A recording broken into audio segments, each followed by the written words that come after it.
entertainment, 100% electricity, 100% Pipebomb Radio with your host, Felix Olmedo. Be the man!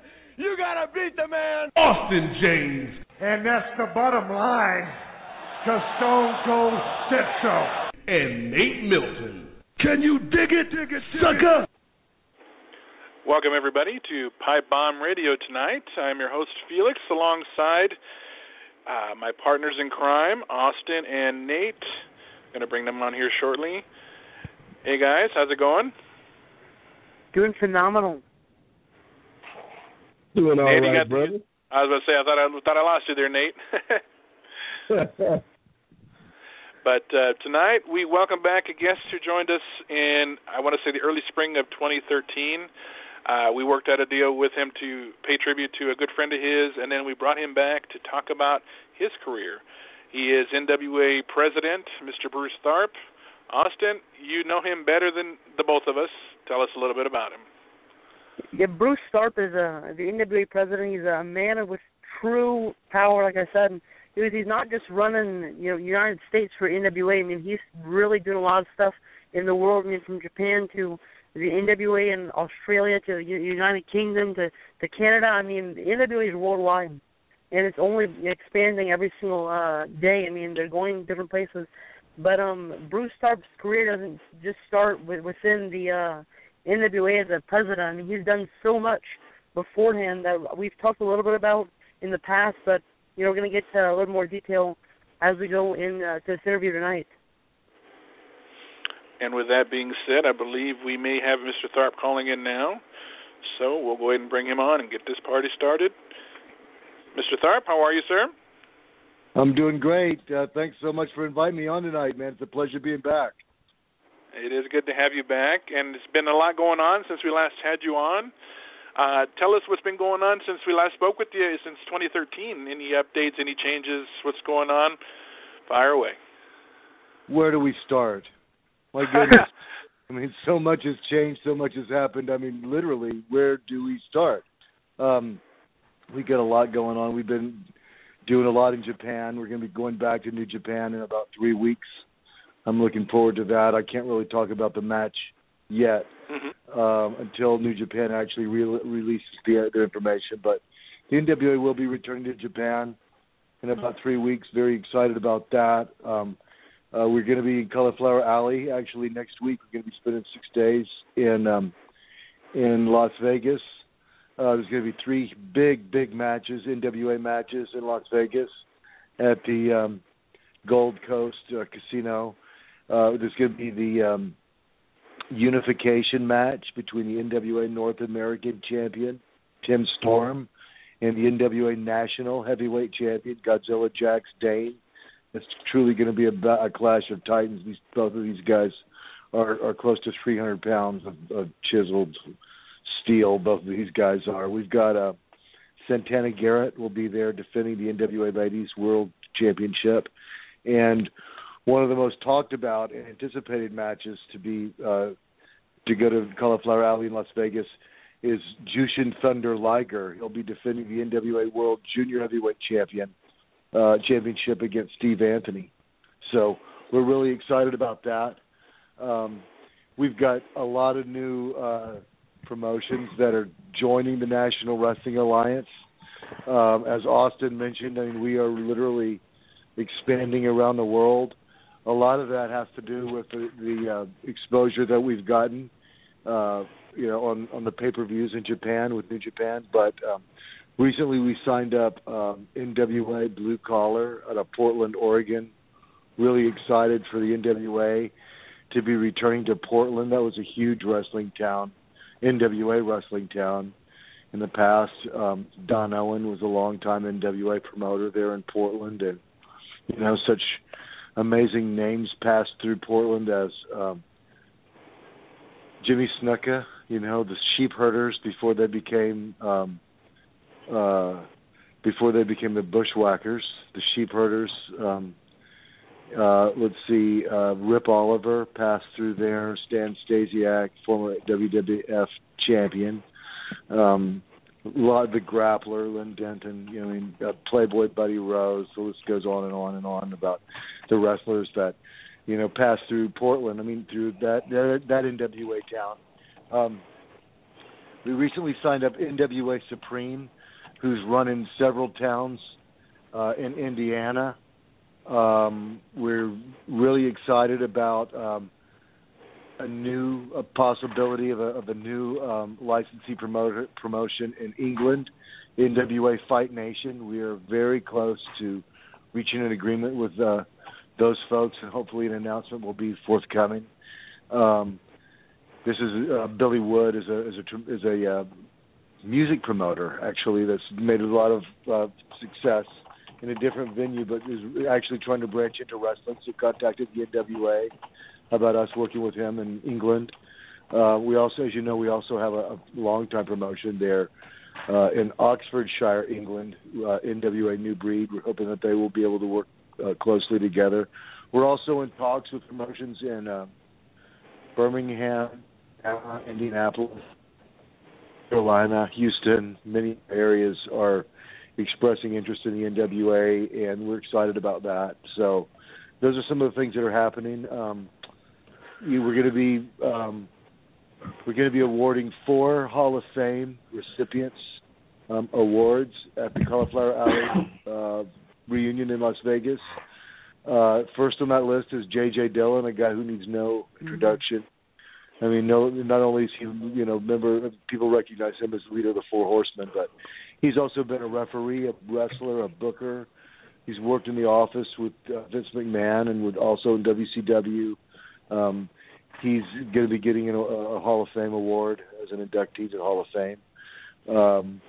Mike Searcy, longtime promoter in Tennessee, NWA guy for many years that bled NWA and has contributed a lot of his own time and money and whatnot, is also going to be inducted into the NWA Hall of Fame.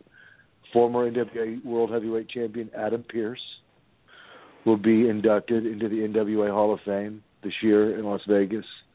As everyone well knows, when you think about great World Heavyweight Champions, you immediately think about Lou Thesz and Ric Flair and Dusty Rhodes and Harley Race, Dorian Terry Funk, Jack Briscoe.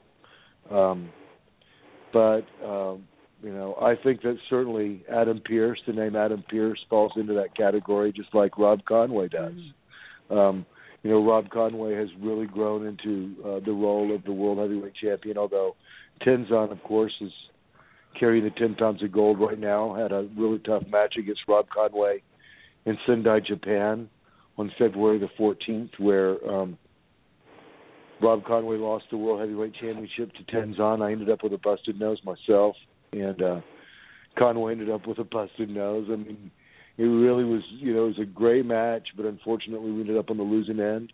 I'll never forget Conway and I standing together behind, backstage after we went through the curtain. We just kind of stopped and we looked at each other, and Conway's bleeding from the nose, and I'm bleeding from the nose, and we're like, what happened out there? My goodness, but it was snowing outside, and it's kind of a surreal experience, to be in Japan in front of a crowd of 10, 12,000 people, and everybody's against you. Everybody wants you to lose. Everybody in that arena, to the referee and the announcer, they all want the Japanese guys to win. So, it's really a surreal experience. You actually do feel sort of overwhelmed at times, like you're up against the world when you're over there in Japan. But, that's a long answer to a short question. What's happened since, 2013, a lot. We got a lot of projects on the burner. Obviously, I think the next step for the National Wrestling Alliance is television. That's how we're going to get to the next level. That's how we're going to have our wrestlers perceived as superstars. They're going to have to be on television.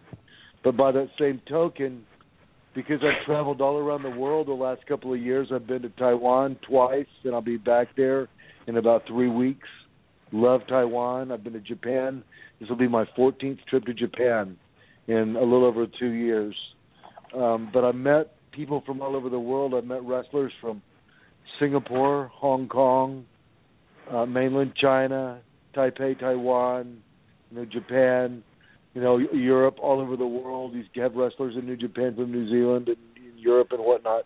But what I've learned is that we've got fans all over the world that want to know about the National Wrestling Alliance. And even if we scored national television in the United States, in North America, which is our goal, I mean, we've got fans in China that want to know about the National Wrestling Alliance, and in Hong Kong, and Singapore, and in the Philippines. And so how are they going to find out about us? How are they going to watch us on TV? On the Internet. I mean, that's the wave of the future, is video on demand that you can, subscribe to on the Internet that you can see worldwide. I mean, I believe, obviously, that is the wave of the future. And that's what I was about to mention. For the when you look at the NWA, you have to mention history and tradition, and that goes a long way back. And in order for people to see that, and these are matches, like you mentioned on your Facebook page, the matches that you're putting on here, Vince McMahon doesn't even have, hands to grab it onto. I mean, these are exclusive, really big exclusive stuff.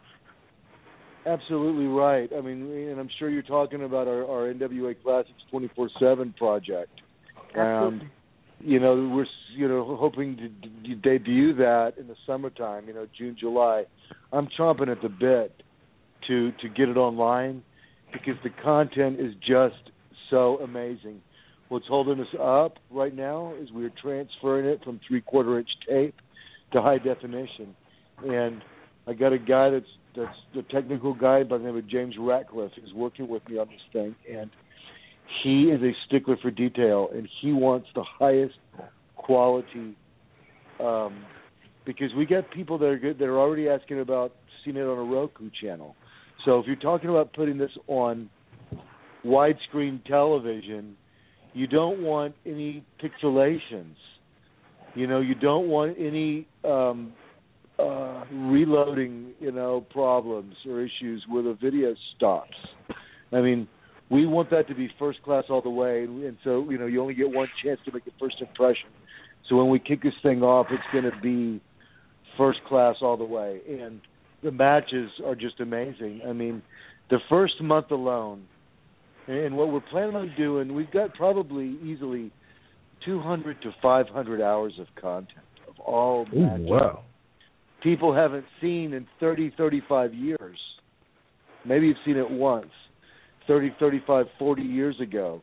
And so literally we've got 5 years worth of content. And so what I'm planning to do is to release new matches every month.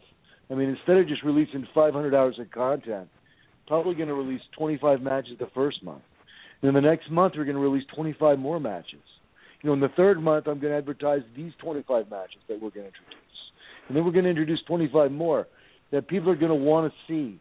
And they're going to be able to see it all around the world. We're going to offer it at a price that I'm sure is less than in JPW World and what, the sports entertainment people charge. We're going to offer it less, but we're going to have really a lot more content than they do because this is stuff that they don't want you to see. This is real professional wrestling. This is pro wrestling, what it should be, what it used to be, and what it can go back to again when people believed it was real and it looked like it was real. I mean, the first month alone, we're going to introduce, for sure, we're going to release Harley Race versus Andre the Giant, 2 out of 3 falls for the NWA World title.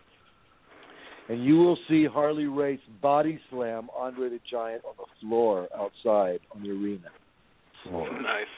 And so, yeah, you're going to see it. You proof in the pudding that Hulk Hogan wasn't the first one to body slam Andre the Giant. So instead of rewriting wrestling history, we're going to be showing you wrestling history yourself as it happened. You're going to see a great match between Harley Race and Andre the Giant for the NWA World title. You're going to see another NWA World title match, Nature Boy Ric Flair versus the Chief Wahoo McDaniel, which is an amazing match. Yes. Yeah. And we actually spoke to Harley Race a couple of weeks ago, and that man, he is the best at everything. when we're talking to him, and you talk about, I mean, this and that, he's best at cooking, best in the world, I mean, you know, greater than anybody. But, I mean, Harley Race, in terms of NWA history, he has a name in there. I mean, if you have a, you know, what is it, the, you know, the president's, oh my gosh, you know, your, the heads of the presidents. What do they? I can't believe I don't have. You know, Mount Rushmore. Mount Rushmore of NWA. Harley Race got to be there. But I mean, Harley Race's Andre the Giant is rare. Yeah, no question about it. I mean, Harley Race was an amazing wrestler. I mean, legitimately one of the toughest guys to ever put on a pair of boots. I mean, there's tons of stories about Harley Race. You know, standing up to tough guys that thought they were, you know, rough and tough, and Harley just took him right out. He was a double tough son of a gun and really was one of the greatest NWA World Champions of all time. But getting back to the classics, we're also going to introduce a Nick Bockwinkel match. What a technician in the ring he was. I mean, as the AWA champion, he wrestled in Texas quite a bit. We've got tons of Nick Bockwinkel material. You're going to see we've got tons of Von Erich material, early Von Erich material, Gary Von Erich, Gino Hernandez, Jose Lothario, Mil Mascaras. The list goes on and on. The quality of this library is amazing. The color and the audio is just phenomenal. So I'm so excited to release this project, June, July of this year. Can't wait to get it out there because I know people are going to be really excited to see it. Awesome, man. Now, you talk about champions. We all know and love and respect Harley Race, but, Rob Conway is an interesting name because I think a lot of people, their first exposure and maybe their first memory of Rob Conway's work is that sports entertainment company. But if you've seen his work in the NWA, this is a completely different performer, a more mature performer. And like you mentioned, he's grown into that role. And as somebody that is looking for grooming that type of talent, is it the belt that makes the champion or is it the champion that makes the belt? In terms of a guy that can be the forefront of your promotion. Excellent question. And your name is Nate? Yes, sir. Yes. Excellent question, brother. Let me tell you something. Excellent question because people ask me all the time, what's it take to be the NWA World Champion? Hey, I want to run with the belt, Don't I deserve a shot? I've been working really hard a long time. Don't I deserve a shot? I should have a run with the belt. Well, my feeling is this. It should be a wrestler who elevates the belt, not the other way around. I don't want to put the belt on somebody that doesn't have a name necessarily, that needs the belt to elevate him. No, we want somebody to do something for the company. I mean, maybe it sounds selfish or whatever, but we need people, we need someone that does something for the company and will elevate that belt. I think Rob Conway did that because he, despite what he happened to do earlier, which I really wasn't aware of because I just really don't watch that company a whole lot, and I haven't in many years. I just haven't watched them. But he brought a name, number one, that he brought with him. Number one, number two, he brought an incredible respect for the NWA World Championship. I had never met Rob, but when I met him, even before he became the champion, he talked about how much respect he had for the NWA and the predecessors that came before him. Harley Race, Terry Funk, Dory Funk Jr., Jack Briscoe, Lou Thez, and how much it meant to him, seriously from the heart, if he got a chance, at the NWA World Championship. That means a lot to me. I mean, because I'm the NWA president for a reason. I mean, I'm giving a lot of my time and my resources and whatnot because I care about this company. I have a respect for this brand, and when I hear somebody else have the same respect for it, well, I like that. I like that we're on the same page. When he won the World Heavyweight Championship, he literally cried in the ring. he's like, man, it really meant a lot to him, that he joined these hallowed ranks. What else factors into to who would be a good world heavyweight champion? Trust is critical. You know what I mean? You got to have somebody that you can work with, that you can trust, that you're not going to be worried about is going to have a temper tantrum or flake off one day and just send your belt back in a FedEx box and say I quit, or not agree to do business, and drop the belt at some point when he's asked to, and decide to keep the belt instead of return it. You got to have somebody that you can trust, that's trustworthy, that you can work with. All of that is really important. Reliability. Are they going to make their shots? Or do they have a reputation for missing shots? That's important. Ego. Is this a person that, presents problems in the dressing room because he's got an ego? Or is this the person that, thinks what's best for the business and puts the business first? That's important. Then after all of that, you go to how do they look? And maybe last on the list is how do they work in the ring? I mean, you would think that would be first at the top of the list. Yeah. But for me, that's pretty much the last part, because I want to know what type of person this is. Is a person trustworthy or not? Are they honest? Do they make the shots? You got a lot of great workers out there. You got a lot of guys that look like $1 million too. But can you know what I mean? There's few and far between the guys that you can really rely on. And so for me, that's the top of the list. So that's the answer to that question. Rob Conway fits the bill, on every step of the way. So we're hopeful to be getting the world title back in the United States. I'm going to be going back very soon with a top challenger that I'm going to be announcing very soon to challenge Tenzan for the World Heavyweight Championship. So we're looking for that opportunity soon, and we do anticipate getting the 10 pounds of gold back in the United States really soon. Actually, one thing I wanted to point out that I've watched over the last couple of years, your work with NWA, is I really feel like you brought something back that was seemingly a lost art, and that was the art of a wrestling manager. Personality, loud, that personality that you portray. You give me flashbacks of those years of the wrestling manager out there with getting the crowd riled up and wearing the loud jackets and just getting everybody just into the match. And I have to say kudos to that. Kudos to you for that, because I really felt like there are very few people that can really bring that art back. And one of them, of course, would be Paul Heyman. But, I mean, at the same time, I've watched your work, and you are definitely up there with one of the greats, with some of the greats out there that are considered some of the great wrestling managers. And I know you are the president, but you are there ringside, and you bring attention to your guys, but also yourself, almost as good as the wrestling managers we've had in the past. So I appreciate those comments. For that. Yeah, thank you very much. I really appreciate that. I enjoy what I do over in Japan. It's a character that sort of developed kind of by itself. Obviously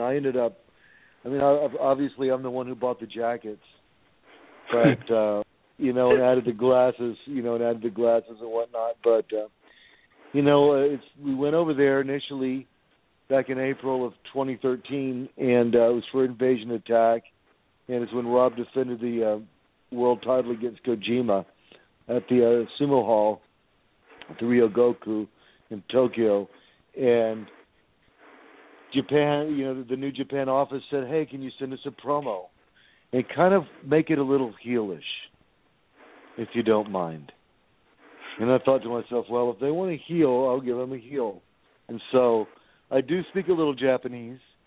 And so I threw a little Japanese in there. And that sort of stuck, and it became sort of a catchphrase. I just said, konnichiwa Nihonjin, which means hello, Japanese. With as much taste as I can, muster. I'll tell them, hello, Japanese. Then I'll say, watashi wa Bruce Tharpe desu, National Wrestling Alliance Shacho. Wakarimasu ka? And that means, I am Bruce Tharpe, president of the National Wrestling Alliance. Understand? and that sort of stuck, The office sort of liked that. When we got over there, they're like, "Oh yeah, please do the Konnichiwa Nihonjin bit. Do that, So I started doing that, and they wanted me to do it kind of like my, the catchphrase, like The Rock, and so I started doing that every time I went over there, and slowly but surely, people started booing me more and more and more, and so then I thought to myself, while I was in Taiwan the first time, I thought, I really should, wear these lawyer type suits in the ring. The same suits that I wear in court. Maybe I should dress it up a little bit. I mean, I'm on TV. There's lights and stuff out there. Maybe I should find a more colorful jacket.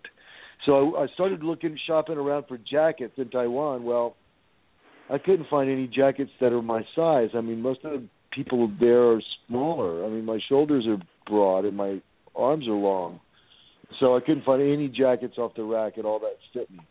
So I ended up going to a Chinese tailor that literally, can measure you and make you a suit within a couple of days. And, he showed me some material. I said, show me some kind of colorful material. And I ended up getting a flashy red jacket, a blue jacket, and a green jacket at the same time. And didn't tell anybody about it. Didn't tell Conway. Godzilla Jax Dane was there with us in Taiwan. I didn't say a word to those guys. And, I just got in the dressing room, and I was kind of, right before the match, I put the jacket on, right before the match. And they're, looking at me like, what the hell? And some of the Japanese wrestlers kind of, were looking at me. And they kind of liked it. And it definitely got a reaction from the crowd. It looks good on TV, so I just kept it going, and pretty soon, I would have the Japanese wrestlers coming up to me going, what color jacket you wear tonight? They're kind of, they're so kind of, it's kind of bad, when your gear gets over a little bit more than you do. That's pretty bad, but actually, no, it's worked really well for me over in Japan. I'm loving it. I'm having a blast over there. Except the last time when I got my nose busted by Tenzan. But that sort of comes with the territory. I tell people, even though I'm the president of the NWA, I do work the ringside, and I do get involved in the matches. And so if you can't take a little, punishment, you really shouldn't be out there. So I had no problem with that, happening. I took about 3 stitches to the bridge of my nose. Thank God I didn't break my nose. Knocked me out probably for about 20 seconds when I fell off the apron. He did catch me pretty. That third headbutt caught me, and broke my glasses and cut my nose, and really I saw stars there for about, almost about half a minute. But it's part of wrestling, and I think. It really was probably one of the best matches I've ever seen. It was an honor for me to be involved in it. It's been an honor for me to travel with Rob Conway around the world. He and I become really close friends. I've got a great respect for his ability as a wrestler, as do Godzilla Jax Dane and a lot of the other guys that I've traveled to Japan with, Michael Tarver and Byron Wilcott, Wes Briscoe, Chase Owens. There's a lot of guys that I've been fortunate enough to go to Japan with, from the National Wrestling Alliance. And, we're very thankful to New Japan for working with us. We really value that relationship and hope that it continues long into the future. But, yeah, we're really enjoying Japan. I've been over there this will be my 14th time that I've been over there. Trying to catch up to Ric Flair? I not 14 times the world champion, and I'm sure he's been in Japan a lot more times than that. But it sure is a great opportunity. It's a great opportunity to go from one end of the country to the other. Oh yeah. To see Mount Fuji. To be there in different seasons of the year. To see the cherry blossoms bloom. To see, to being in the middle of a blizzard with the snow blowing sideways. I've been in like about 4 typhoons over there, a couple super typhoons. Ooh. Last summer, within about a month of one another. Thank the Lord I've not experienced an earthquake, but I figure that it's going to happen eventually because they have so many earthquakes over there. Conway, knock on wood. Jack Stain and Conway, they have experienced minor earthquakes over there.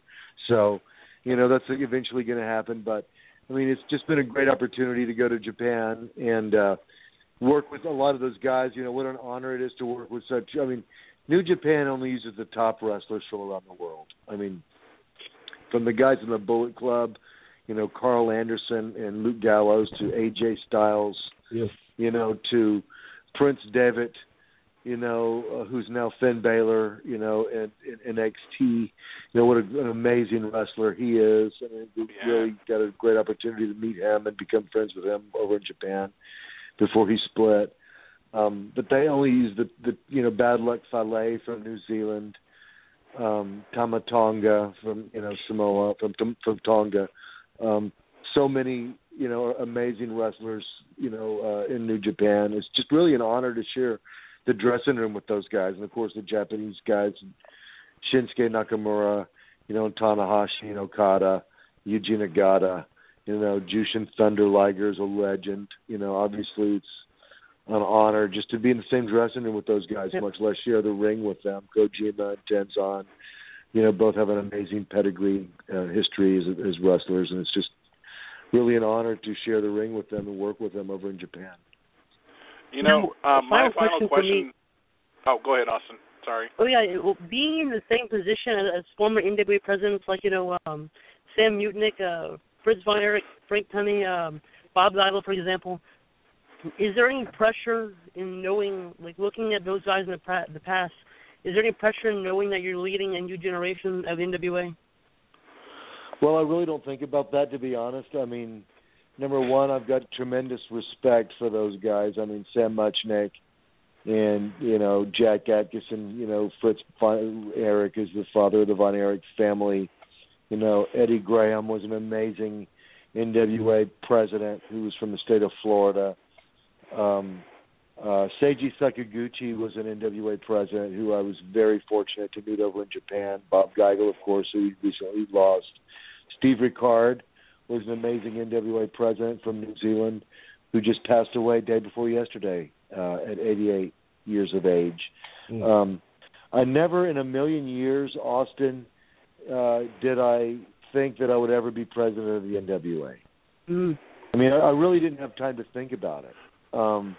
It just sort of happened, and boom, the NWA was laying on my doorstep pretty much. And so what are you going to do? Do you, take care of the baby, or you throw the baby out with the bathwater? You take care of the baby, obviously. And I really had no choice because I had so much respect for this brand and so much respect for this company. And I had just felt that in the years before that we had taken over, that it just hadn't been treated with the respect that it should have been. It was my job to sort of rebuild it, and that's why I've been working so hard the last 2.5, 3 years, doing my best to try to rebuild this company. Within a month of me stepping in and us taking over the NWA, we were meeting with New Japan to try to forge a relationship with them. And that's been, an amazing relationship. It's gotten us tremendous exposure.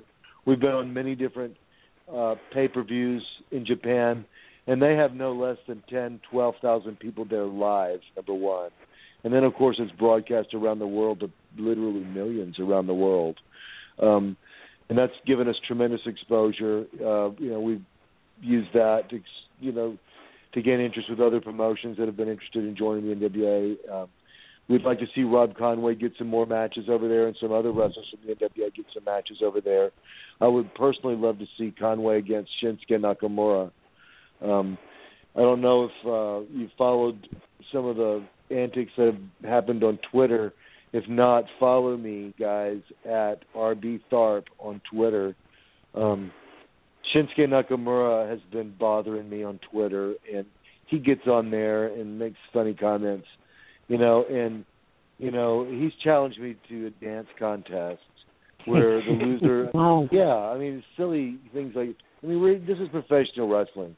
He's challenged me to a dance contest where the loser wears a dress. I mean, I don't know if he enjoys wearing dresses or what the deal is with Shinsuke Nakamura, but get on Twitter and actually do some research. Just type in a search, Bruce Tharpe, and you can see some of the stuff that he's posted on there. It's just absolutely ridiculous. But to be quite honest, I see a match between Shinsuke Nakamura and Rob Conway in the future, and we'll teach Shinsuke a lesson. He doesn't need to disrespect the NWA or me publicly, and we'll be happy to prove it to him in the ring. I mean, we're excited about Japan. We're excited about new challenges ahead of us, including like Shinsuke Nakamura and Tanahashi, and maybe even Okada at some point in the future. We'd love the opportunity to challenge any of those top Japanese guys. And to be quite honest, what we also plan on doing is this. Once we get NWA Classics 24/7 launched, which we anticipate doing that in June, July, within a few months, what we plan on doing is producing brand new content to put on the website that people will get new matches. Not only going to get the greatest matches from the past and some of the most classic, vintage, excellent condition matches of the past, of the NWA's past, but they're also going to get some amazing matches of the future. And we do plan on bringing guys over like Shinsuke Nakamura and Jushin Liger and Tanahashi, Okada, Kojima and Tenzan, and Tiger Mask, and we'd like to work with all those guys. We'd love to have some CMLL matches in the NWA here in the United States. The CMLL World Heavyweight Champion right now is Mascara Dorado, and he is an amazing competitor. I've become acquainted with him in Japan on several trips that I've made over there. We've had dinner on numerous occasions, and I've got tremendous respect for him and a lot of the Mexican luchadors from CMLL that I've met in Japan. We've got a lot, we've got a lot on the burner in terms of projects for the future. We're really excited about what we've got coming for the fans. So keep watching. Watch us on Twitter, obviously, and www.nwaringside.com is our website. We've got our website television program on there, so you can see some of the matches, some of the good matches that we've had. We're trying to update that on a weekly basis. We're doing it now probably about every 2 weeks, but eventually we'd like to develop a weekly television broadcast that we put out on our website so people can watch it around the world. And you can also find out more about NWA Classics 24/7, which will be debuting, like I said, in the summer. We're going to be having more information about, some of the matches that's going to be on there and when it's actually going to be launched. We're excited about that. So you can, check back to the website for the latest news and whatnot. And obviously, NWA merchandise is also available at the website, so we ask you to take a look at that as well. So. The only thing left for you to do now, Mr. Tharpe, is to delve into podcasting, NWA, and having some of the guys on there. Or better yet, you guys can just come on back to us, and we'll have you back on whenever you guys are ready. We really get a kick out of talking with you, Mr. Tharpe. You are a mountain full of knowledge and wisdom and experiences that you've got to be part of. Have just been amazing, and I know on behalf of myself and Austin and Nate, we can't thank you enough for just having the time to share those experiences you've gotten to go through. And like I said, you're welcome back anytime. And who knows, maybe we'll work together on a podcast sometime or something. Who knows? Sounds great. I mean, I appreciate you guys inviting me on, and look forward to coming back in the very, very near future. Thanks again for inviting me. Not a problem. You're always welcome, sir. All right. And, by the way, I did want to say a happy birthday to Austin. I know his birthday was this week, and appreciate it. Yeah, we want to wish you a very happy birthday from the National Wrestling Alliance and everybody out there, all the listeners out there. Let's wish Austin Porsche a very happy birthday. Thank you. Okay, guys, Really appreciate thanks that. again. Thank you. Yeah, my pleasure. Thanks again. I enjoyed being on, and look forward to being on again in the not too distant future. Sounds good, Sounds sir. good. Thank you, guys. Take Bye-bye. care now. Bye-bye. There you have it, folks. NWA President, Mr. Bruce Tharpe. As I mentioned, he's just got a wealth of knowledge, a lot of experiences, and, they're going in the right direction. He's definitely doing all the right things, getting all the right motions in place, and, to bring back something that's as old as WWE, it's definitely something that's worth watching, worth getting into. As he mentioned, obviously, the NWA website, following Mr. Tharpe on Twitter or Facebook. He does add people on Facebook. And just keeping up with the craziness that goes on and his many trips to Japan. And I wanted to mention this. I hope you guys are taking notes, because that's an example of true authority. Oh, here we go. We knew we were going to face that, Nate. We knew we couldn't escape it for long. He gave us a little piece last week and then left. It was nice and tranquil, and the birds were singing, and all of a sudden we're back, and it's a cloudy day. Good grief. All right, Austin, get it out of your system. What you got to say? I know you got a wealth of things to say, as you pretty much have already told us. Well, the thing is, last week I had to be, I was a little bit late because, authority business has to be taken care of. Seth Rollins, the new WWE champion, and WrestleMania a couple weeks ago. I didn't have enough time to speak my mind about the entire situation that happened at WrestleMania, but what you saw was fair and square. I don't understand why people are making fun of Seth Rollins, making fun of different things about him, when he did what any other man would have done in his position, the Money in the Bank, Mr. Money in the Bank. He took advantage. And wouldn't you take advantage, Nate? Wouldn't you take advantage, Felix, if you had the same opportunity as him? I'm not sure. I don't think you guys are smart enough to take advantage of opportunity, especially at WrestleMania. First guy in history to do it. You want to take this with Felix? I was waiting. I was actually going to tell you the same thing. Damn. Oh, well. I think the thing to do, Felix, would be to announce when you were going to cash in like a man and fight face to face instead of hopping in somebody's match and stealing the win from behind. Yeah, I didn't see that. I didn't see what you're talking about there. I mean, what I saw was Seth Rollins coming in, hit the curb stomp on Reigns, and beat him 1, 2, 3. He didn't have to beat Brock Lesnar, because Brock Lesnar, look, if you look at Brock Lesnar, because Seth Rollins decided to insert himself without anybody knowing or caring. We talked about this a long time. Brock Lesnar is a monster. He can't be defeated by a normal man. Your favorite? Wasn't he your favorite though? Wasn't Brock your favorite guy? I mean, I could have sworn you were all about Brock, and then all of a sudden now you're all about not Brock, and quit flip-flopping. Either you're with Brock or you're not. Well, the thing is, I never said anything about being with or without Brock. I'm just stating the facts. The facts. I always state the facts. I never lie to anybody. I told you for 5 months straight what was going to happen at WrestleMania. You guys are making fun of me. So saying, it was only convenient for you to like Brock when he was delusional. defeating The Undertaker, right? Well, Yeah, exactly. The Undertaker's pretty getting much. up there. And Brock Lesnar's a young buck. He's still in his prime. Young buck, dude's almost 40. What about you? What do you mean young buck? He's still in his prime. The guy's still in his prime doing his thing. Seth Rollins took advantage of something that everybody wants to take advantage of, but nobody Seth Rollins. Gosh. You know what? It makes me laugh, because I come in here every single week and tell you exactly what's going to happen, and you don't take my word for it.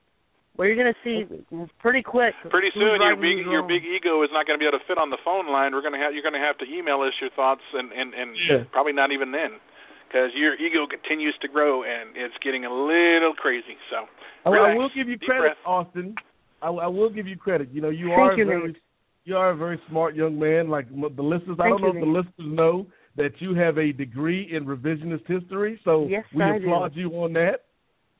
I thought he had a degree in bullshit history. Oh, sorry. Didn't mean to say that. That's what he minored in. Really, Nate? I thought you were on my side here for a second. You were giving me some credit. Something He I don't was get enough on your of. side. Didn't you hear the compliment? He had to kind of get back and still hit you with a good shot. So I was on your side like you were on Brock's side. There you go. I never said anything about being on anybody's side. I knew it was going to happen at WrestleMania, but you know what? Last night on Raw, we seen what's happening at Extreme Rules. You know what's going to be happening. You had Randy Orton versus the Ryback versus Roman Reigns in an incredible match.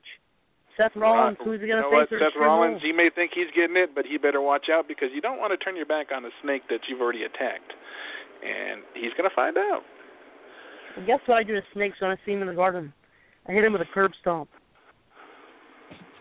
Yeah, I'm sure they bite you in the foot too, don't they? No. Only cats do that, but cats don't like me. But Randy Orton is a cat. I mean, supposedly he says he's a snake, but just like I said, if cats don't like you and you say you call Seth Rollins a cat, why does Seth Rollins like you? I didn't say anything about Seth Rollins being a cat. I mean, I see him as a human being, you know, a champion, the WWE World Heavyweight Champion, so I don't see where we're getting animals from. We're not talking about Batista right now. Sure, bud. Whatever you say.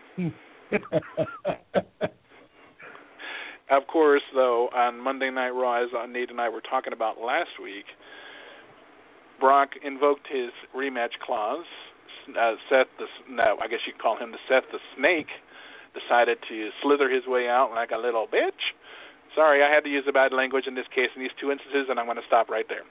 Anyways, Seth slithered out of it like we all knew he would. He's got Mommy and Daddy in his back pocket, and Mommy came out to save the day, and Brock, you're suspended indefinitely. I wonder who has the pants in that family, Triple H or Stephanie. She's got more balls than he does sometimes. But anyways, that's why we won't see Brock at least until SummerSlam. I'm assuming at least until SummerSlam, because that's usually around the time he comes back. So at least around the summertime, I think he'll get put back into the world title picture, whether it's Randy, whether it's Roman, whether it's Seth, or all four. It wouldn't be above them to make it a fatal four-way. Fatal four-way. I can't even talk today.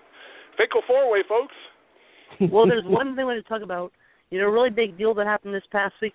Well, I'm not going to say supposedly, but I mean, it sounds like AJ Lee has retired. Oh, my God. That's a shame. But That's I respect crazy. that Just leaves more room for the Bellas. Really? And if they can get away from their money makers, Cena and Daniel Bryan, good grief, I thought they were going to be gone. I guess we'll have to deal with them for another 3 years. Jesus. Come on, Nate. Come on, you can't back me up from the Bellas. Nikki and Brie. I would rather see Charlotte, to be honest.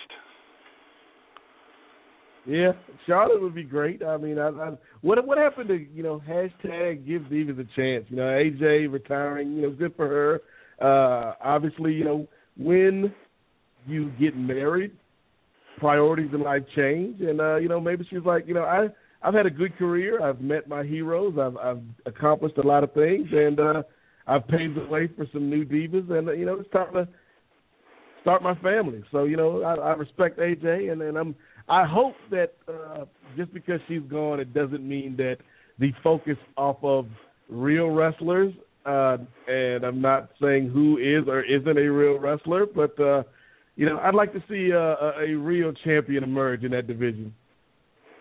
Oh, maybe like, you know, what about bring back Oksana?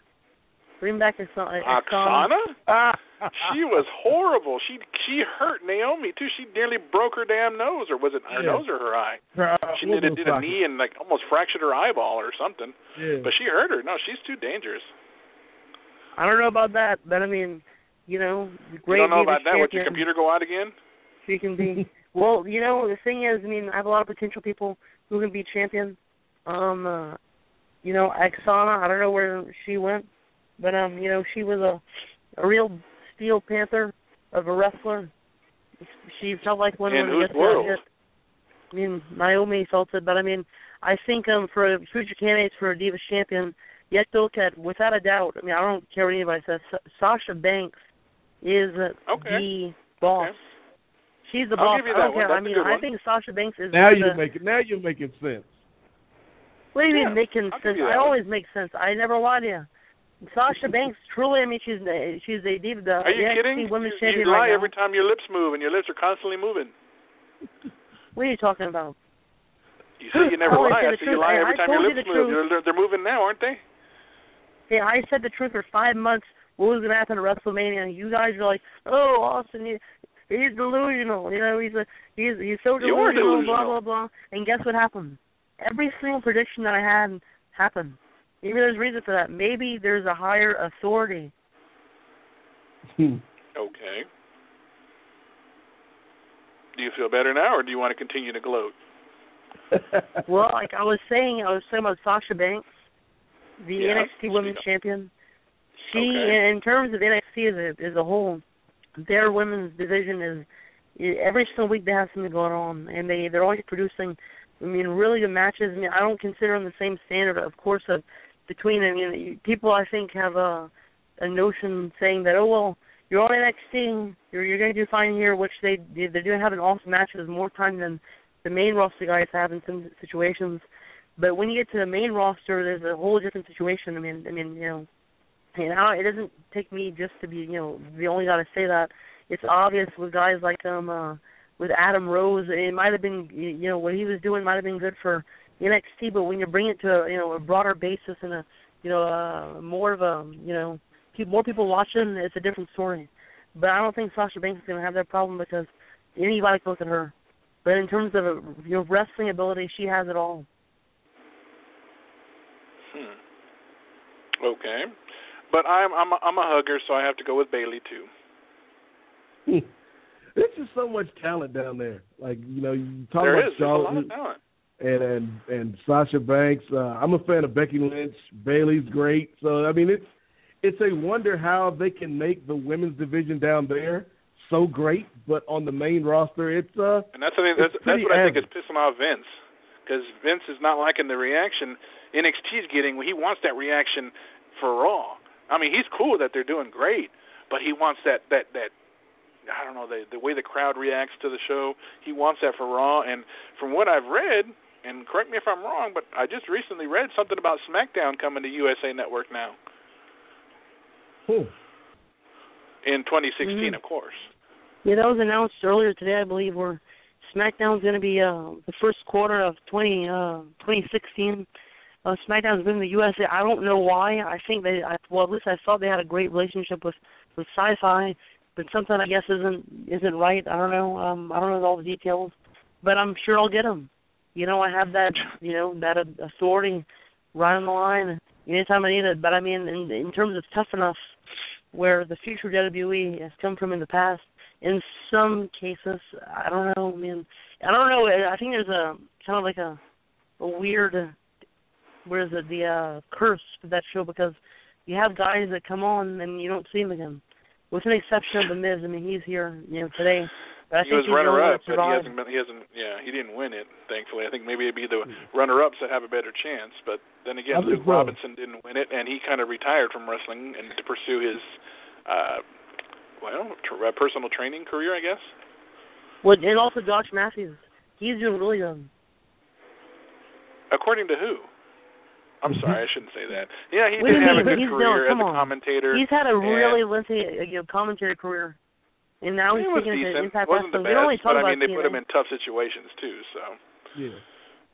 Well, my thing on the USA thing, guys, I think it's interesting. I think it's a better spot for SmackDown. But here's the thing: that show that we see every week on Sci-Fi, that's not good enough or not important enough to be on USA. No. I think the show has either got to get better, or maybe what they should have done from the start was say, hey, if we're just going to make SmackDown our NXT next level brand, where you get more of a mixture between NXT guys and main roster guys.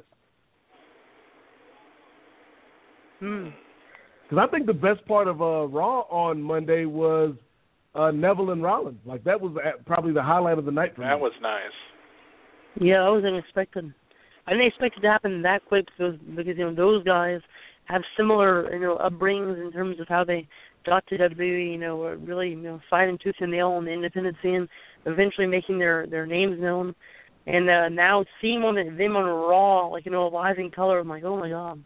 And I think it's Adrian Neville, fresh air, who's now change. Neville, that's his name now. I mean, I don't know why he took Adrian out. I thought that was pretty cool. Adrian Neville, I mean, the man that gravity forgot.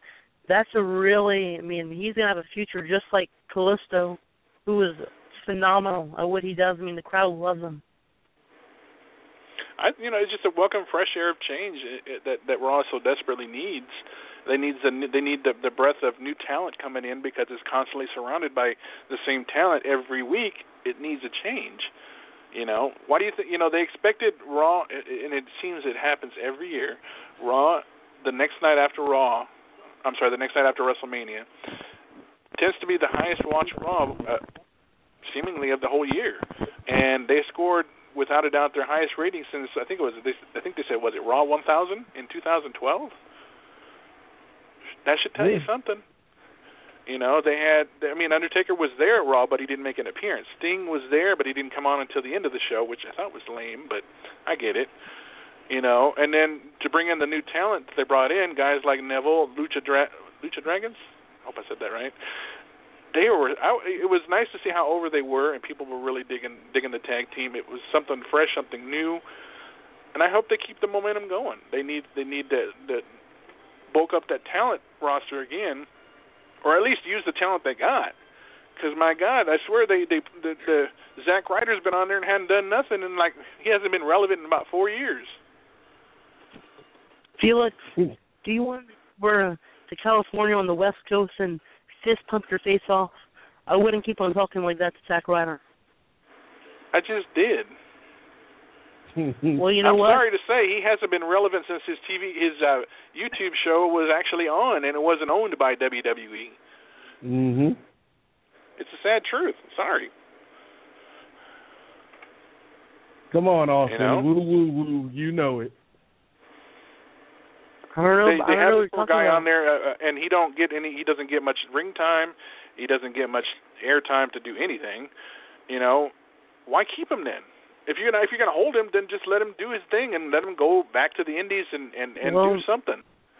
I mean, I think you notice that people seemingly when they leave WWE, they feel like they've been released, like a weight is off their shoulders because they've been constantly pushed down and not allowed to do anything, almost like they were stifled, if you will.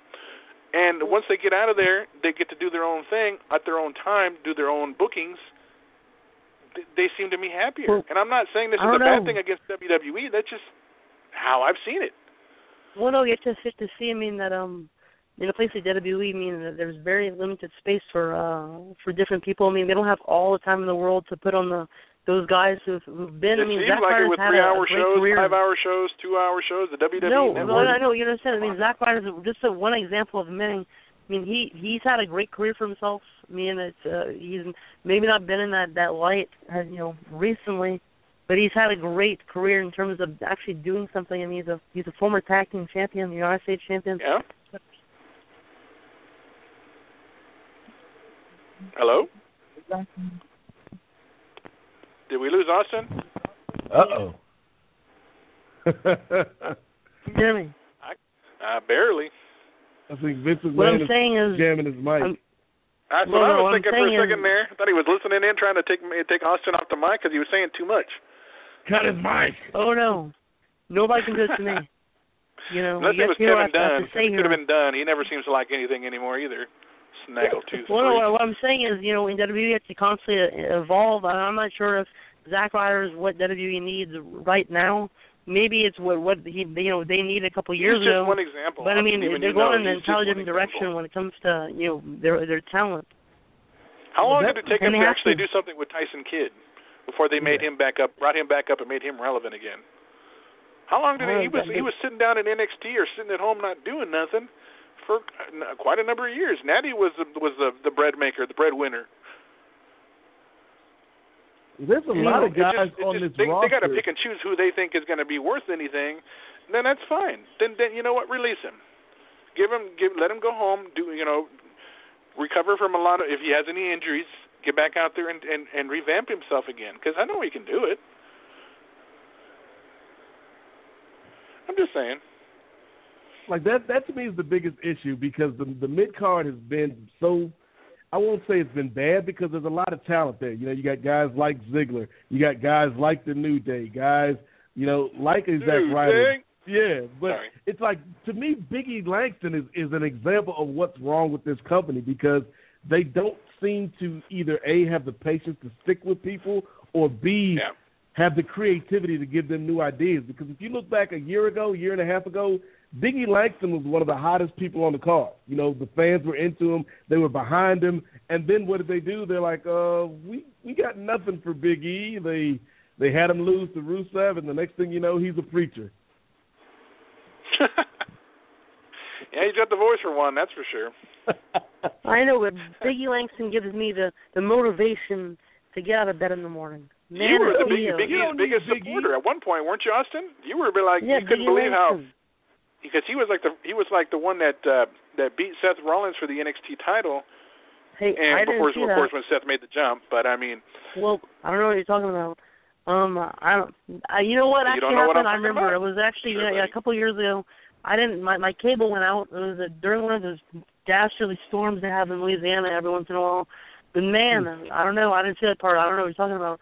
But I mean, Biggie Langston as an athlete, as a champion, he was an amazing intercontinental champion. When he had the belt, I mean, those matches, he had like a string of matches at Alberto Del Rio that were off the chain.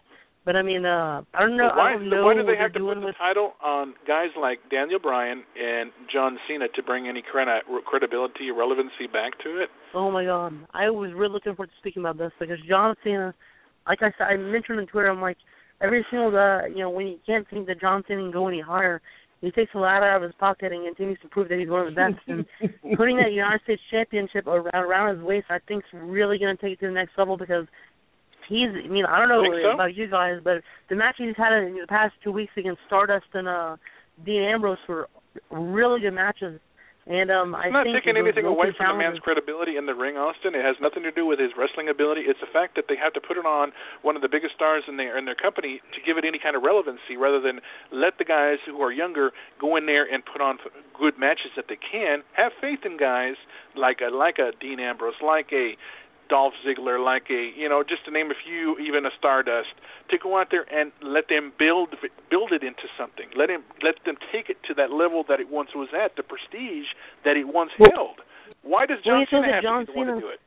Does he need John it? Cena's a guy that's been a part of WWE for more than 10 years now, and he's one of those guys that I think if you put a person that might not have the same esteem as him with him, he's going to get raised a little bit more higher than he was before him. Now, to me, the U.S. title is taking a step back for him. No, I don't think it is. I think it's actually a huge advantage. This is just next step in evolving John Cena as as what he's doing today in WWE. That's continuing to evolve, and I think as the United States champion, he's a perfect person to have that title. And if anybody embodies what the United States is about, it's John Cena. Especially last night, he mentioned the fact on Chris Jericho's podcast on the network there. About his plans, what he's doing. Do you know how many people I've read complained about how boring that was? I loved every single second of it. John Cena is a champion. Yeah, I'm sure you did, because you got Vince McMahon on speed dial, and I'm sure he's feeding you your lines too, isn't he? That's another story, but the authority is something that it just when you have it, and when you don't, you don't. Well, I like to think that Vince McMahon is above the authority, considering he is the boss. He is the real authority. Exactly. Vince McMahon created it all. Triple H and Stephanie are just figureheads. I don't know about that, but I mean, Nate Milton, what do you think about John Cena, United States champion? I mean, here's the thing. What they've been doing with Cena has been good, but like Felix said, man, they could have done this with anybody. Like, you could have done this with Dolph. And the way you get fans to buy into the importance is you show us it's important. You could have had Dolph have great matches every week. Biggie Langston, you could have had him fighting Rusev. Biggie was a national powerlifting champion for the United States. So it's like, this is a guy you could do the whole rah-rah USA stuff with. Dean Ambrose. It's not my problem is not with John Cena holding the belt. It's that John Cena is the only way the belt gets more prestige, because John Cena is one of the few characters that we have been told to care about. And I think that that's a big problem. As good as, as much as I enjoyed WrestleMania, it's like at the end of the day, there's a lot of guys on this roster that are not being used to their full potential. Pretty much. Same thing can be said for Daniel Bryan. A year ago, the man was a world heavyweight champion, and now he's the Intercontinental champion, and they figure that he can bring more prestige back. Nothing against Gold Go Boy. I think he's one of the greats. But can he? Why does he have to hold the title to bring prestige to it? Can they not rely on anybody else to do it? Vince McMahon is a big preacher on reaching for that brass ring. How in the hell can anybody reach for it if they're not given the opportunity for it? That is opportunity. The IC you know what? championship. They put him in the match just to give credibility. They had other people that could have won that and could have been given that chance to get that, earn that credibility, earn that brass ring, if you will. They do stifle a lot of stars. Ring, what you're talking about, the brass ring is anything in WWE that you're given opportunity, you take it and you run with it. Same thing goes to the IC title. Daniel Bryan is doing a fantastic job with it. And it's like, for example, one of the great IC champions of all time, Shawn Michaels, carried the belt. And at that time, in the 90s, I mean, it was really something big to have. That's like that was the second belt. You know, there's the WWE title, and then there's the IC title, or the IC title, and then, you know, WWE Championship. But, I mean, that's a big title, and I think Daniel Bryan's going to really take it to the next level with this new revolution. Well, it is what it is. I don't agree with the choices, but you know what? Let's see what they can do with it. You know, it takes them out of the world title picture for now, but that doesn't mean they won't be back, I'm pretty sure. Not as if Cena really needs a 16th title reign, or if maybe Daniel needs a 3rd or 4th or 5th or 6th. But they are up there, and we'll see what they can do with what they got. They were given an opportunity. Let's see where they can take it.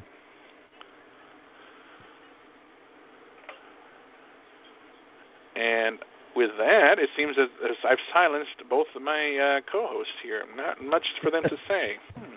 That's a first. Usually somebody has something to say, Austin, and I'm usually pointing in your direction. Hey, you know what happened to me, Felix? I'll pull the curtain back. I was reading Biggie Langston's Wikipedia page and just like such a damn waste. Like this guy, if you realize, Felix, like this guy, if they had kept building him the way, you know, we talked about Harley Race earlier, the way you built people in the NWA, like Sting fighting Ric Flair at that first Clash of the Champions, and then they kept building and building until Sting was ready to take the title. If you had kept going with Big E the way that he was going when he was really hot and the crowd was really into him, he could have been the guy at WrestleMania this year fighting Brock instead of Roman, and I think that would have been a better match. Very well could have been. Nothing against Roman Reigns, because he definitely took the beast to a whole new level and left the marks on him to prove it. It's just the possibilities are endless with the team, the roster that they do have, that they don't bother attempting to give and push. Not saying, push may be a bad word, but giving them the opportunity to grab what they feel that they should grab. That brass ring that Vince is definitely always preaching about. If you're not giving it and you're stifled every time because of, we got to give 5 to 7, or better yet, let's give the Triple H and Stephanie 45 minutes to open the show to talk for 45 freaking minutes, and it eliminates all the matches, and the Divas get 2 to 3 minute matches, and we got to give them another 45 minutes for main event, and you know what? That's what kills a lot of it. You know what? Okay, fine. You want to open it with something big? Great. Okay. Open up some more opportunities for these new guys to come in and at least attempt to get over with the crowd, or not. That's all I'm saying. I mean, some will agree with that, some will not. It is what it is. I think WWE knows their product, of course, better than anybody else. I'm sure they do. They're the guys who control it all, but I mean, what I'm saying sure is, you look at, for example, look at John Cena last time on the podcast, Chris Jericho. I mean, John Cena, but he even admitted himself, he said he wasn't the first choice when it came to that OVW class they had with guys like Shelton Benjamin, Brock Lesnar, Randy Orton, Batista. John Cena wasn't the first guy that looked at it and said, he's going to be, the biggest thing in the world, come 5 years. They didn't say that to him. He even admitted it. What he did is, failed a couple times until they kind of realized that making a few mistakes is okay. Because when you do that, there's more opportunity to, for success. And he's done that. I mean, he's, like he even said on the podcast, I keep on mentioning the podcast, but I mean, it was such a good, I don't know if you guys listened to the entire thing, but I mean, it was really, really detailed, and I don't think John Cena gets enough credit in what he, deserves, if you can believe that. But I mean, he's one of those guys that that I think just because he's in the position that he's in with the company, as a, oh, well, if there's any situation that you can find, put John Cena in it, because he's successful for a reason. There's a reason why he is successful, and I think if more people listen to guys like him, they might do the same thing, with their careers. Yeah, because he was given the opportunity to. Not at first. Like I mentioned, he wasn't at first. He wasn't that first guy. They're like, oh, John Cena, go and go get him. It wasn't John Cena the first time around, but he made it to where eventually they're like, okay, John Cena, here's your chance. Grab the brass ring and then show us what you got. Well, the thing is, they didn't give up on John Cena, but for a lot of the guys over the past 5 years or so, they get one shot, and if it doesn't work, they're right back down in the shuffle. So that's not that's not the talent's fault. That's the company's problem, because they give guys like Cena or talk about a guy like Steve Austin, who was the ringmaster at first, and that wasn't going really anywhere. But they kept working and they kept finding the character. They took time and patience to build these characters up back in the day that I don't think they're doing now, because it's like if a guy doesn't hit first off the bat, like Roman Reigns. Like I think Roman Reigns, if they had put the belt on Roman at WrestleMania and it didn't work, that would have been his only shot. Like I don't think guys get second or third chances like they used to. I mean, I think in terms of the company in WWE, how they were in the 90s, in different parts of the 90s, but I mean, how they are now more is towards, kids. It's kind of what it's about, and kids' attention spans are, really small, and there's like a, little window you kind of have to break through in order to get to their attention. And maybe that's, like I said, WWE knows they're probably better than anybody else, and we can only guess, and kind of give our opinions about what we think is right and wrong, but I mean, they're always going to be the guys that are, they know what they're looking for. Sometimes I wonder, though. It is what it is, but you know what? That gives that, because we are fans, we can express our opinions. It may not be the same as theirs. They're going to do what they feel is best, plain and simple. I get that, but that's the benefit of being a fan. We can agree to disagree, and no matter what, we'll still be tuning in every Monday night, plain and simple. Yep. You guys, have fun watching Raw and SmackDown. I mean, I know that. That's what you do with your TV dinners, but that's what you do when you don't have a lot of. Have you forgotten that Nate is a chef? Oh, Nate, how's he you're gonna have a TV dinner? What do you cook, Chef Boyardee? What do you do? Wow. Damn. Let me tell you, I cooked some things that would make your Subway tuna sandwich look like you picked it out of the garbage, young Padawan. I don't know. I don't see underneath your. I mean, I may not be as. I'm not at Harley Race level though, because nobody is as good a chef as the King, Harley Race. Now, at least you're being some truth here. Yeah, Harley Race is the best cook ever. I never tasted any of his food. How was that? I don't know. You just got to take his I'll word take his for word it. for it. Yeah, I was gonna say I don't think you want to be the one to challenge Harley on that. No, me and Harley, we go way back. Oh, Jesus, here we go. Even back a couple weeks. Yeah, a couple weeks. Of course, yeah, a couple weeks ago when we talked about recipes and food and barbecue sauce. It was a really good interview. You can actually check out on pipebombradio.net, where you can go and get all your what is it called? You want to switch on Nate, your light? have you checked out the merchandise that he's put up there? I'm looking at it right now, and there is a literal plethora of items goodness. for you fans out there. Is that a big enough word to use? I think so, because he came up with all kinds of stuff. It is a cornucopia. Guess what, guys? For the first time in history, you can eat me. Well, I mean, not eat. Not eat. Did he just say this on the air? No, no. Don't take it that way, Felix. This is the PG chocolate. show, Austin. You can eat my chocolate. I'll give you chocolate. It's on pipebombradio.net. You can eat chocolate with Nate Milton on it, with Felix Almeida on it, with Austin James on it. Chocolate. I mean, the best chocolate in the world. And guess what? If you have some fries. Yes, but the way you said it, Austin, you said this is the first time in the world you can actually eat me. Wow. You can eat. You can put on some Chipotle explosion on that steak, on those fries. on the McDonald's chicken nuggets he bought for now $1.49 for 10. It's a big deal. Yeesh, that's a lot of money. I don't even like chicken nuggets. Let me tell you, though, Felix, the greatest thing in the world that is on the Pipebomb Radio Shop, it is the Felix Olmedo, Keep Reaching for the Stars. No, you didn't just say that. No, come on. I thought you were on my side about that one. Gives you inspiration while you're at the ping pong table. Well, I also think the Felix Olmedo Mania, what is it? Here we go. What is it? The personal fridge on the website's a pretty cool deal too. I mean, I took mine when I went fishing a couple of days ago, and everybody laughed at me about it. I mean, it was what is that Olmedo Mania? It's running wild, brother. Especially when it keeps your drinks cool. Okay. You getting all choked up now, Felix? I guess so. That's one way to call it. I was kind of choking on my Gatorade, but you know. Anyway, no, there's plenty of merchandise on there. There is, you can definitely get the T-shirts. I still need to get the one with the three of us on there.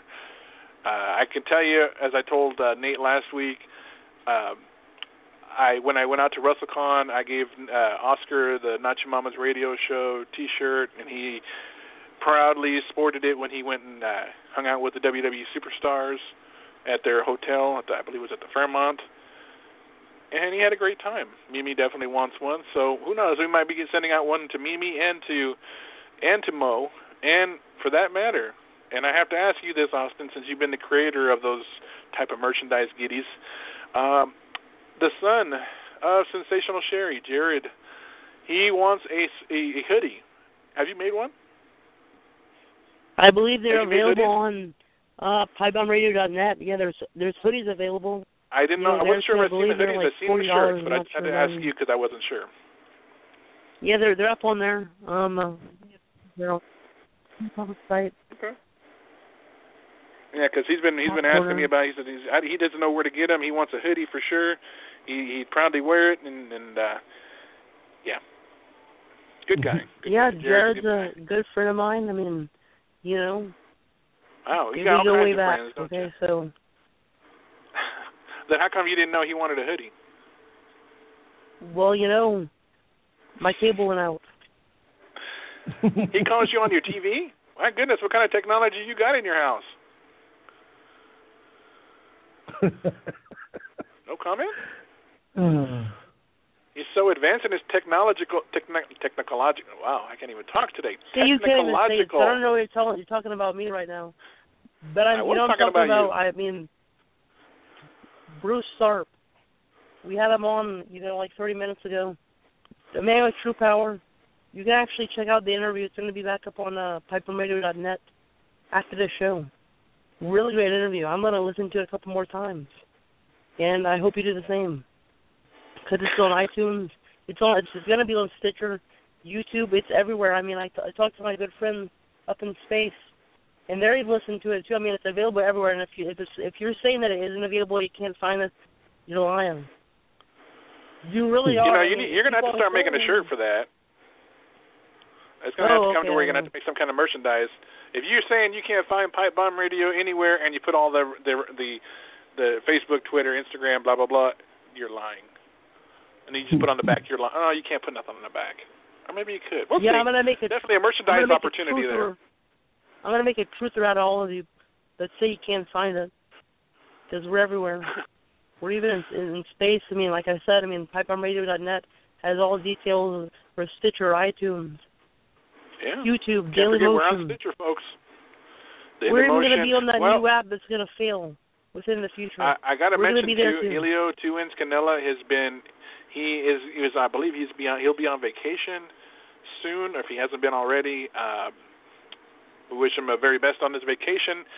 Hard worker, definitely puts all the videos up on YouTube and Daily Motion. Mr. Canella, have a great time on your vacation. We'll welcome you back when you come home. Just had to throw that out there. All right, guys. Any other comments? Nate, what you got coming up on your show? Well, you can check me out each week, guys, not only on Pipebomb Radio, but also on the Kings of Sport. This week, we've got a short show because my co-host, Marcus Vanderberg, is headed out to Vegas to get married. So quick shout-out to Marcus. Cool. But this week, we're just going to have a quick show recapping the NCAA basketball championship game. It was a great tournament, and, it was an exciting game. And so shout-out to everybody that enjoyed that. But, that'll be our show this week. And you can find it on iTunes, Stitcher, Facebook, facebook.com/The Kings of Sport, as well as Twitter, KOS_POD, COSPOD on Twitter. I don't understand your name, Milton. You invite Felix on your show, but you don't take a second to invite me. Why is that? Well, that's a good question. I think it was because my television went out. I called you, but my television went out at the time. Hey, that's understandable. Nate, mine goes out a couple times every other, night sometimes. But you move with the wind. Keep on going. Find a way to fix it. That was a good response, Nate. I have to give you credit there. You were quick to think about that one. But I think we're going to go ahead and bring it to a close tonight, guys. We definitely had a great show. We thank Mr. Tharpe for gracing us with his presence and just giving us a wealth of knowledge that he has to share. And I'm sure he'll have plenty more times to share it with us in the future. Like I said, like Nate said, like Austin said, Pipebomb Radio. You can check us out on pipebombradio.net for all of our social media and iTunes and so forth. I'm not going to mention every name because it was just mentioned. If you didn't hear it, listen again. Okay. On behalf of Austin and Nate and myself, Felix, for Pipebomb Radio, we're going to go ahead and end it for tonight. Keep your feet on the ground and keep reaching for the stars, guys. Have a good night. Good night, guys.